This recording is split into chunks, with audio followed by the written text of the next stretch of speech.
प्रणाम और स्वागत है विश्व शांति दर्शन के मंच पर।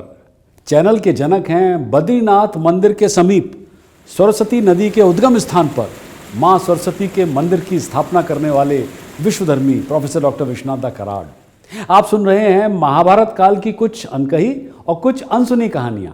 भीम अर्जुन का पराक्रम, द्रौपदी की है व्यथा, जिसने दी भारत को गीता वो महाभारत कथा।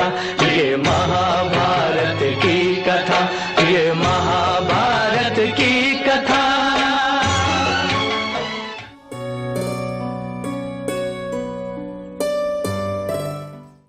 आज की कहानी के नायक हैं दामोदर कृष्ण। श्री कृष्ण की लीलाओं की भांति उनके नाम भी अनंत हैं। उनमें से एक नाम है दामोदर, जो उन्हें बचपन में दिखाई गई एक लीला के कारण मिला था। यह नाम इसलिए भी विशिष्ट है क्योंकि इस बार उन्होंने अपनी माया का प्रयोग असुर पर नहीं, राक्षसों पर नहीं, अपितु अपनी माता पर ही किया था। दामोदर नाम संस्कृत के शब्द दाम यानी नाल और उदर यानी पेट से लिया गया है। दामोदर नाम उस रस्सी को दर्शाता है जिसे भगवान कृष्ण की मां ने उनकी कमर पर बांधा था जब वो छोटे थे, ताकि उन्हें रोक कर रखा जा सके। बहुत मचलते थे कृष्ण। महाभारत में भगवान को बार बार कृष्ण और वासुदेव जैसे कई नामों से पुकारा भी जाता है, लेकिन दामोदर शब्द का प्रयोग केवल 2 या 3 उदाहरणों में ही किया गया है। ऐसा ही एक उदाहरण शिशुपाल के जन्म से संबंधित है। जब शिशुपाल का जन्म हुआ तो उसके 3 नेत्र और 4 हाथ थे और पैदा होते ही वो गधे की तरह चिल्लाया और रैंकने लगा। उसके माता पिता डर गए थे और वे उसे छोड़ना चाहते थे, बल्कि मार देना चाहते थे।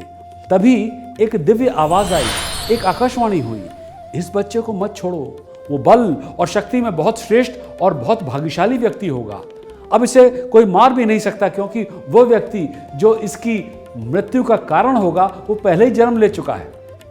तब शिशुपाल की माता ने हाथ जोड़कर दैहिक स्वर से पूछा, कृपया मुझे बताएं कि मेरे पुत्र को कौन मारेगा।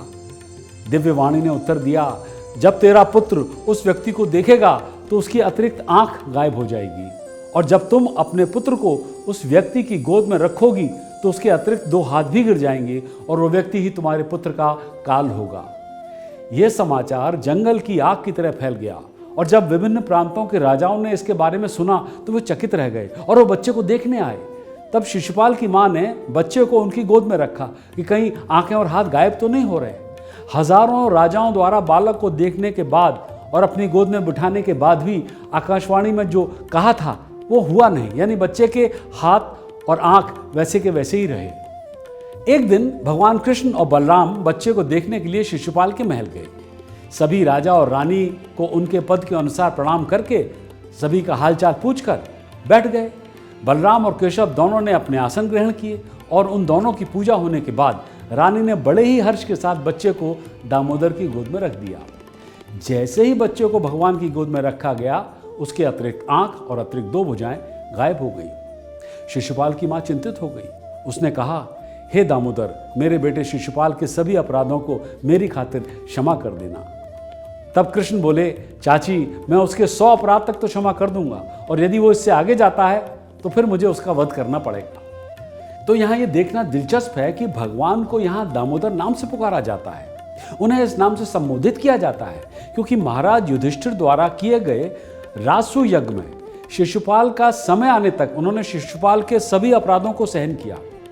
महाभारत युद्ध के बाद भी वहां शिशुपाल ने खुले तौर पर उस यज्ञ में सबके सामने भगवान की निंदा की, फिर भी वो उससे विचलित नहीं हुए और इसे सहन किया।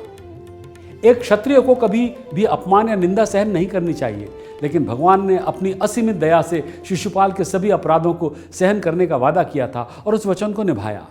जब भौतिक या आध्यात्मिक जीवन में चीज़ें हमारे रास्ते में नहीं आती ना, तो हमारी भक्ति सेवा प्रभावित होती है, और कभी कभी हम इसके लिए भगवान की निंदा भी करते हैं।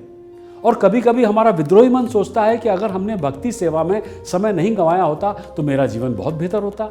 लेकिन ईश्वर ये सब सहन करते हैं और फिर भी हमें भक्ति सेवा में बने रहने की अनुमति भी देते हैं। इस प्रकार श्री कृष्ण का ये दामोदर नाम विशेष रूप से कार्तिक के महीने में लिया जाता है, क्योंकि इस महीने में उन्हें दीप अर्पित करने से उनके भक्तों को महान आध्यात्मिक लाभ प्राप्त होता है और भक्ति में उन्नति होती है, चाहे उसकी स्थिति कैसी भी हो। तो इसी प्रार्थना के साथ मैं भी देता हूं अपनी वाणी को विराम। महाभारत की अनकही और अनसुनी कहानियां अगर आपको पसंद आ रही हों तो साझा कीजिए, सब्सक्राइब कीजिए और जुड़े रहिए विश्व शांति दर्शन से।